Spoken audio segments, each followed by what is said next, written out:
وہ نعمتیں جو دیکھی نہیں جا سکتی لیکن محسوس کی جاتی ہیں، انہیں برکتیں کہتے ہیں۔ جب ایک بار برکتیں آپ کی زندگی میں داخل ہو جائیں تو پوری زندگی بدل جاتی ہے۔ اس ویڈیو میں آپ کے لیے کچھ ایسی چیزیں بتاؤں گی جو برکت کو کھینچ کر آپ کے گھر لاتی ہیں۔ نمبر 1، صبح کے وقت اٹھنا اور نماز پڑھنا۔ فجر کی نماز کے بعد اپنے کام شروع کرنا، یہ وہ خزانہ ہے جو کہ آپ کو کہیں نہیں مل سکتا۔ اس سے ایسی برکتیں لائی جا سکتی ہیں جو کسی اور کام سے نہیں مل سکتی۔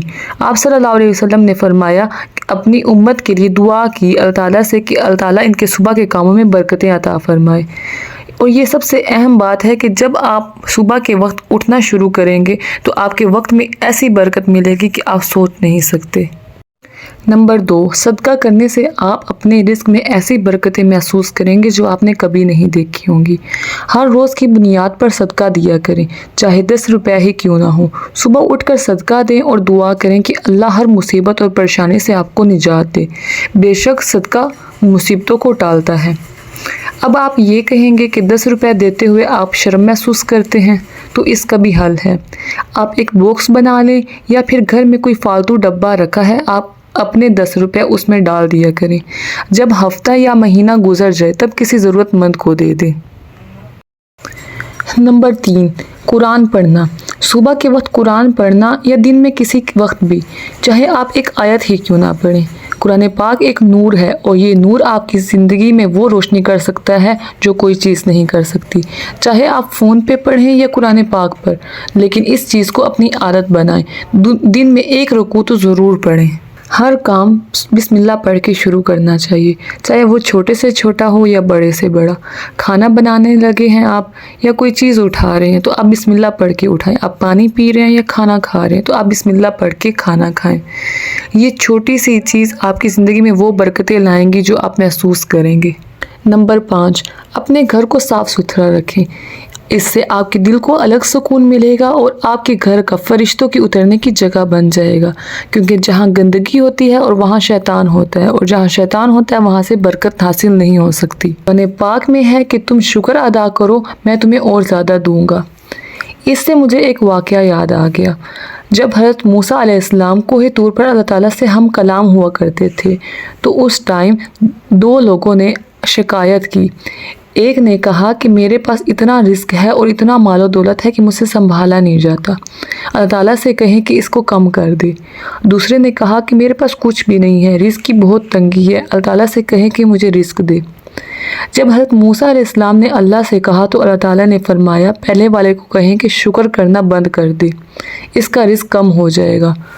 دوسرے کو کہیں کہ شکر کرنا شروع کر دے، اس کے رزق میں برکت ہو جائے گی اور وہ بڑھ جائے گا۔ جب حضرت موسیٰ علیہ السلام نے بتایا تو پہلے آدمی نے کہا کہ میں کیسے شکر ادا کروں جبکہ اللہ نے مجھے میں کیسے شکر ادا نہ کروں جبکہ اللہ تعالیٰ نے مجھے اتنا دیا ہوا ہے۔ جبکہ دوسرے شخص نے کہا کہ میں کس بات کا شکر ادا کروں، میرے پاس تو کچھ بھی نہیں ہے۔ تو اس کے جسم کو ریت نے ڈھانپا ہوا تھا تو وہ بھی اس کے جسم سے اڑ گئی۔ اس واقعے سے یہ پتہ چلا کہ جتنا آپ شکر ادا کریں گے آپ کو اتنا زیادہ ملے گا۔ نمبر 6، ذکر میں مشغول رہیں۔ ہر کام کرتے وقت استغفار پڑھتے رہیں۔ جتنا پڑھیں گے اتنے آپ کے گناہ معاف ہوں گے، اتنا اللہ تعالیٰ آپ کو رزق دے گا۔ ایک واقعہ یاد آ گیا۔ حضرت امام بن حنبل فرماتے ہیں کہ ایک مرتبہ میں کہیں گیا اور بارش کی وجہ سے میں وہاں پھنس گیا، تو میں نے ایک شخص سے مدد کے لیے کہا کہ مجھے اپنے گھر ٹھہرنے کی اجازت دے دے، تو اس نے منع کر دیا۔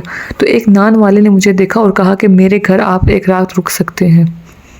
اور جب میں اس کے گھر گیا تو میں نے کیا دیکھا، جب آپ اس نان بنانے والے کے گھر گئے تو وہ نان بنانے والا اپنے گھر میں آٹا گوندھ رہا تھا اور ساتھ استغفار پڑھ رہا تھا۔ تو حضرت امام بن حنبل نے فرمایا کہ کبھی تمہیں اس ذکر کا فائدہ ہوا ہے؟ تو اس نے کہا کہ میں کیا بتاؤں کہ میں بہت غریب ہوا کرتا تھا، اور پھر جب سے میں نے یہ ذکر شروع کیا تب سے اتنا رزق اللہ نے مجھے دیا کہ مجھ سے سنبھالا نہیں جاتا، اور پھر جو میں دعا کرتا ہوں میری قبول ہوتی ہے۔ بس ایک دعا رہ گئی ہے۔ سنا ہے کہ ایک امام ہے امام بن حنبل، وہ بہت بڑے امام ہیں، ان سے ملاقات کا شوق ہے، وہ ابھی تک قبول نہیں ہوئی۔ امام کہتے ہیں کہ مجھے ایسے لگا کہ جیسے مجھے ان کے پاس گھسیٹ کر لایا گیا ہو، اور میں نے ان سے کہا کہ آپ کی ملاقات ہو گئی۔ تو اس واقعے سے ہمیں یہ پتہ چلا کہ کثرت استغفار پڑھنے سے کتنی فضیلتیں حاصل ہوتی ہیں۔ نہ صرف آپ کے رزق میں برکتیں ہوتی ہیں بلکہ اللہ تعالیٰ آپ کی ہر دعا قبول فرماتے ہیں۔ جو لوگ کہتے ہیں کہ ہماری دعائیں قبول نہیں ہوتی تو ان کو چاہیے کہ استغفار کے ذکر میں ہر ٹائم مشغول رہیں تاکہ ان کی دعائیں بھی سنی جائیں۔ آج کے لیے بس اتنا ہی، اس کی لسٹ تو بہت لمبی ہے، اور یاد رہے کہ برکت خریدی نہیں جاتی، لائی جاتی ہے اپنے اعمال سے، پھر آپ ہر چیز میں اسے محسوس کریں گے۔